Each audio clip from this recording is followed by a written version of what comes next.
गुरु प्यारे साथ संगत जी, प्यार से कहिए धन्य निरंकार जी। साथ संगत जी, दास साहब जी सभी संत महात्माओं के चरणों में एक छोटी सी कहानी, एक भक्त और भगवान के बीच की क्या रिश्ता होती है, उस कहानी को आप जिस भी संत महात्माओं के चरणों में रखने जा रहे हैं। साथ संगत जी, की बात, एक लड़का वो आलसी था। साथ संगत जी, आलसी के साथ साथ उसमें बहुत ज़्यादा भोलापन था। साथ संगत जी, साथ संगत जी, दिन भर वो कोई काम नहीं करता था, बस ऐसे ही घर में सोए रहता था।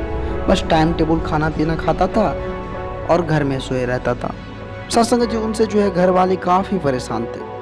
घर वाले तो कभी कभी यह भी बोल देते थे, घर से तुम निकल जाओ, कोई काम धाम करते नहीं हो, बस घर में पड़े रहते हो, तुम घर से निकल जाओ। सत्संग जी, एक दिन ऐसा हुआ, वो लड़का घर से निकल कर जो है यूं ही भटकते हुए कहीं जाने लगे। सत्संग जी, जाते जाते सत्संग जी, उस रास्ते में एक आश्रम मिला।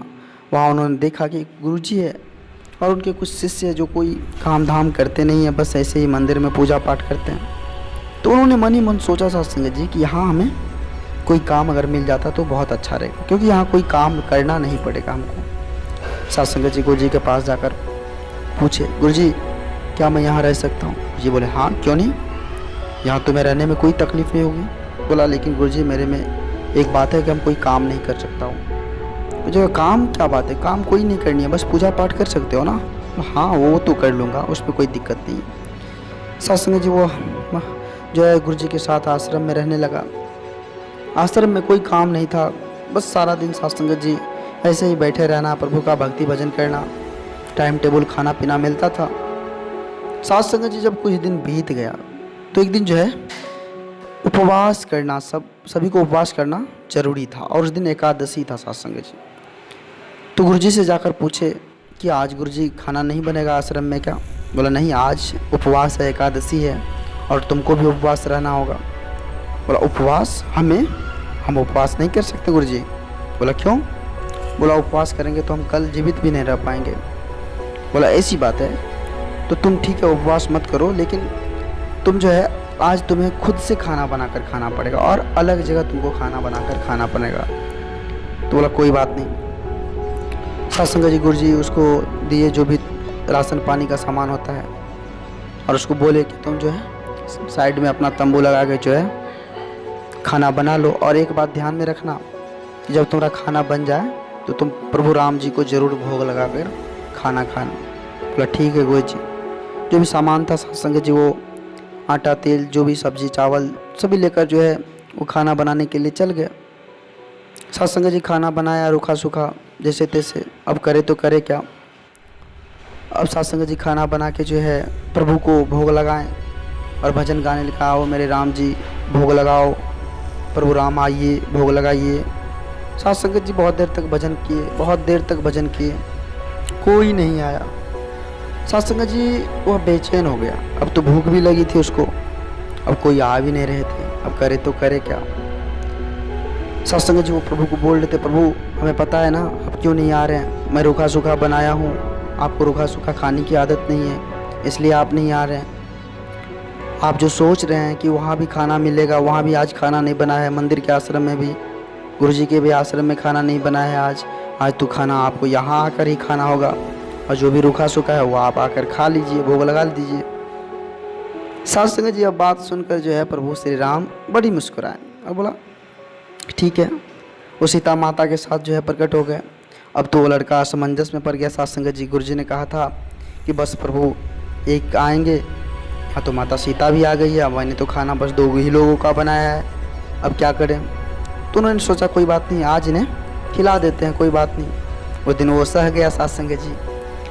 अब जो है प्रभु जी को कहने लगे, प्रभु जी अब अगर आप अगले बार से आइएगा तो आप हमें बता दीजिएगा कि कितने जन आ रहे हैं आप, और थोड़ा जल्दी आइएगा।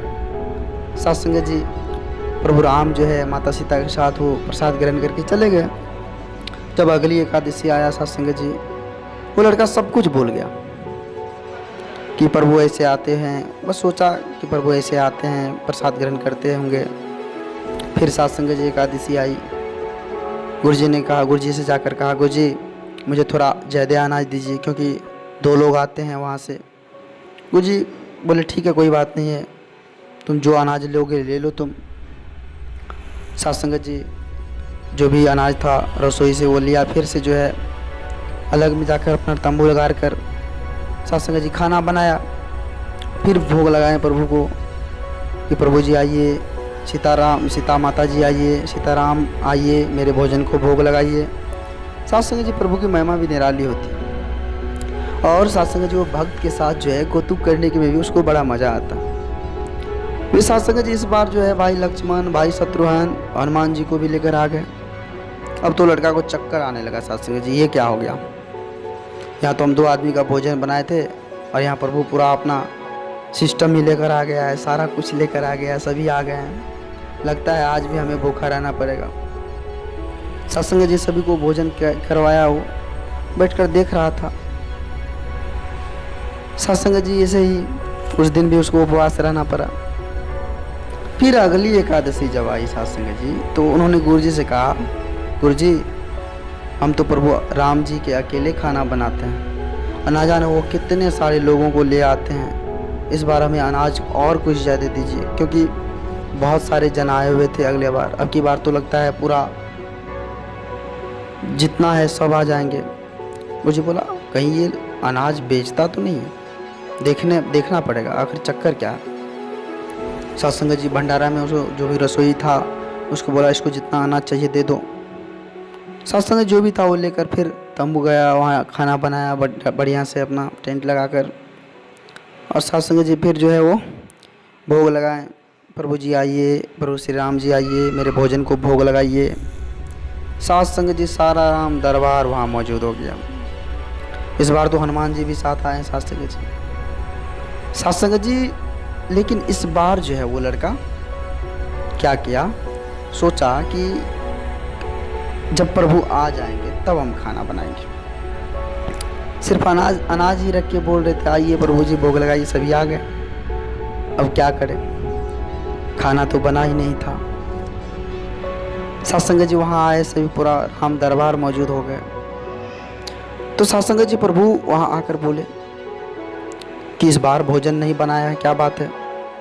बोला सत्संग जी कि आप लोग जो है बोलते हैं 1 आएंगे 2 आएंगे आज, इसलिए हम जो है सोचे कि आप कितना आदमी आएंगे नहीं आएंगे, इसलिए हम भोजन नहीं बनाए, आप खुद ही आज बनाकर खा लीजिए।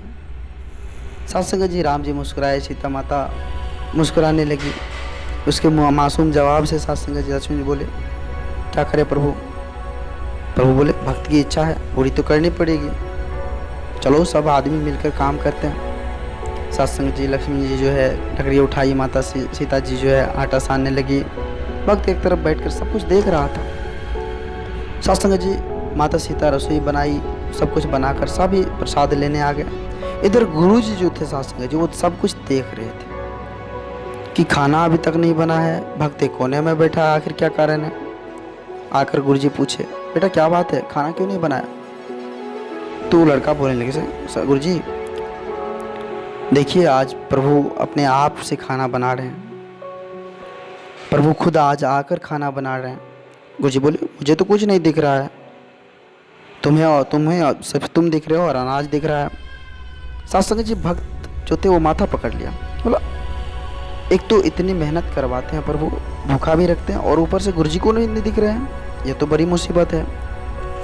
सत्संग जी प्रभु ने कहा कि आप गुरु जी क्यों नहीं दिख रहे हैं। प्रभु से सत्संग जी वो कहा कि आप गुरु जी को क्यों नहीं दिख रहे हैं। तो प्रभु बोले मैं उन्हें नहीं दिख सकता। बोले क्यों। बोले क्यों, क्योंकि वे बड़े पंडित है, ज्ञानी है, विद्वान है, उन्हें तो बहुत कुछ आता है, उनको क्यों नहीं दिखते हैं आप। बोले प्रभु माना कि उनको सब आता है पर वे सरल नहीं है तुम्हारी तरह, इसलिए उनको नहीं दिख रहे हैं। सत्संग जी वो गुरु जी से बोले गुरु जी प्रभु कह रहे हैं कि आप सरल नहीं हैं इसलिए आपको नहीं दिखेंगे वो। गुरु जी सत्संग जी रोने लगे और कहने लगे वाकई मैंने सब कुछ पाया पर सरलता नहीं पा सका। सत्संग जी प्रभु तो मन की सरलता से ही मिलते हैं। प्रभु प्रकट हो गए सत्संग जी और गुरु जी को भी दर्शन दिए। इस तरह एक भक्त के कहने पर सत्संग जी प्रभु ने किस तरह की लीला रचाई। सत्संग जी इसलिए कहते हैं कि प्रभु तो कण कण में है, प्रभु जर्रे जर्रे में है और प्रभु सरलता से ही मिलती है। सत्संग जी हमें साथ संगत जी, दास की ये छोटी सी कहानी आप जिस भी संत महात्माओं को अच्छा लगा होगा, अगर अच्छा लगा तो आप जिस भी संत महात्मा सभी संत महात्माओं के पास शेयर करें और दास के चैनल को सब्सक्राइब जरूर करें। साथ संगत जी, प्यार से कहिए धन्य निरंकार जी।